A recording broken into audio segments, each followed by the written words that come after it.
Well, the young man sitting at our far left gave us a chance to get our feet underneath us early in the game.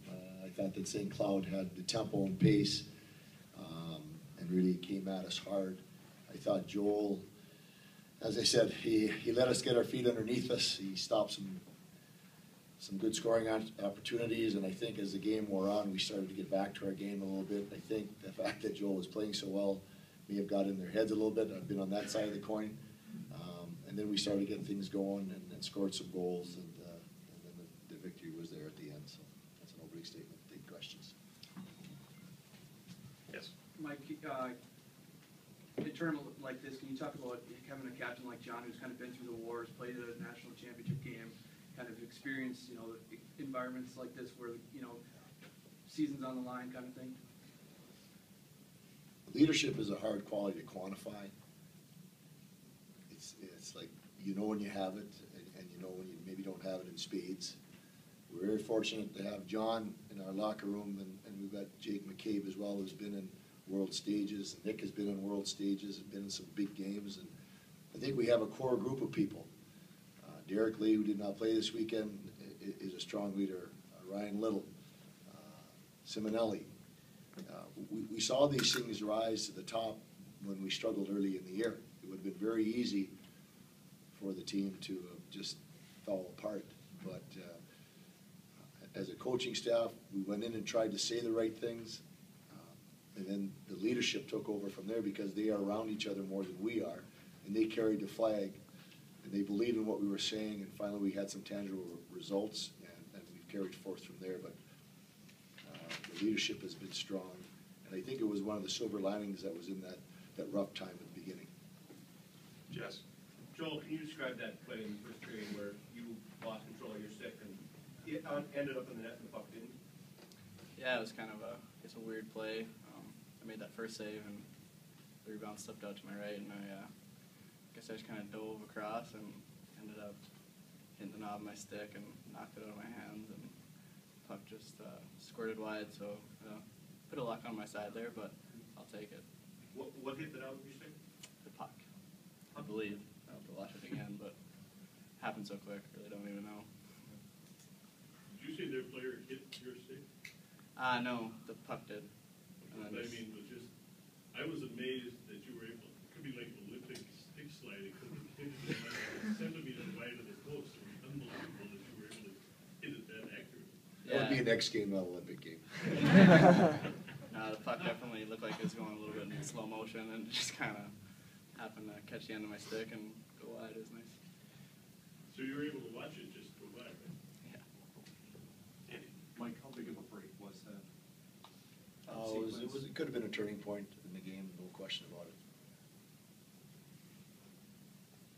Mike, no team is fully healthy at this time of year after playing all these games, but to what degree is this team, or do you have key players on this team in some having physical challenges to play tonight? I don't think any different than any other team, Andy. If you were to go to talk to each coach, I'm sure they would have a list of people that are banged up to some degree. So I don't think we're any different than the other team. How long is your list?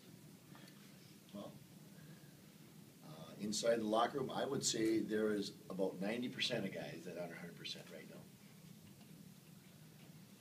Nick. John, just kind of describe your goal there. What kind of happened on that play? It was on a power play break, and we usually, when we go in, we say either go and try to score or set up. And I saw Nick kind of going around down the wall, and there's a big space in the middle, and I just kind of slid in there. And Nick made an unbelievable pass to find me in the slot, and I don't know if it hit something or what. I just got to the net and ended up going in, so I'll take it, like Rump said. Yes. Eaves, what can you say about your second power play unit today? I mean, you put them out there first those 2 times and scored really fast for you.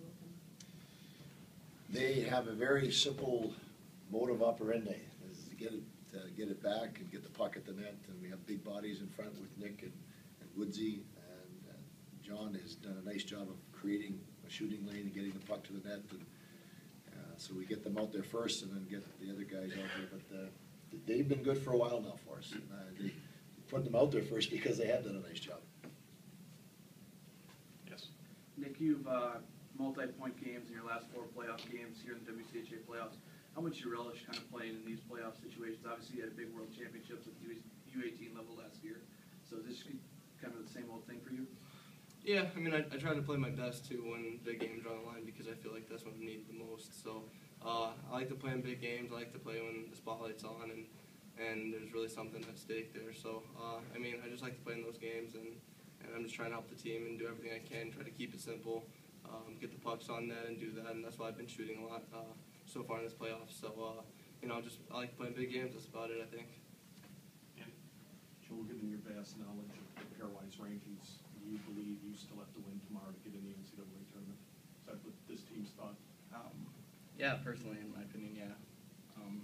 I'd rather be in our hands than somebody else's. So that's what I think we're going into tomorrow with. We want to win the championship and move on from there.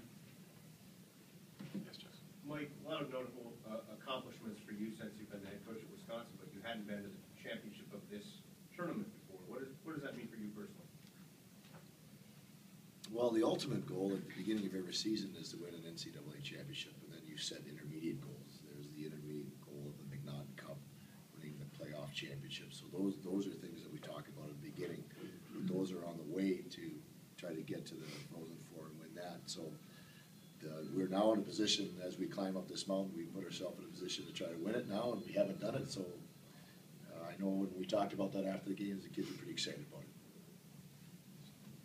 Did you honestly think back in October, or November, that something like this was possible?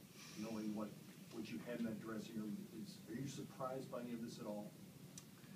I would say yes. I'd be completely honest. I think in the beginning of the year, before we started our games, that we thought we had a pretty good locker room. We were an upperclassmen team. We had guys coming back, guys coming in that would give us what we needed. But with the rough start we had, I have to be completely honest. At the beginning of December, we were just trying to win a hockey game. We were trying to turn the ship around and get some wind at our back and play well. And since that time, it's happened, and it's evolved to the fact that we're at a point right now. So it is a surprise based on that 1-7-2 start. Mike, is this a little bit of karma going here for you? I mean, yesterday you get a 5-minute major, we question the call, but you score shorthanded. Today, you know, they get a 5-minute major, you score right away on the power play. You get a 5-minute major, there's 45 seconds left. I mean, like sometimes even the calls and you get a save. Like I said, if that wasn't a goal and the sliding stick, then it was a save, with the stick not being in Joel's hands. But it's kind of are you on a nice little roll here where things are breaking for you? Well, we could be. I don't know how you feel about karma and all those type of things, but I know at the beginning of the season we didn't have a lot of that going for us at all. And maybe things are balancing themselves out now. Yes. Nick, with the way your season started, or when your season started, let's put it that way, do you feel like you're still kind of making up for lost time with all the multiple point games we're seeing?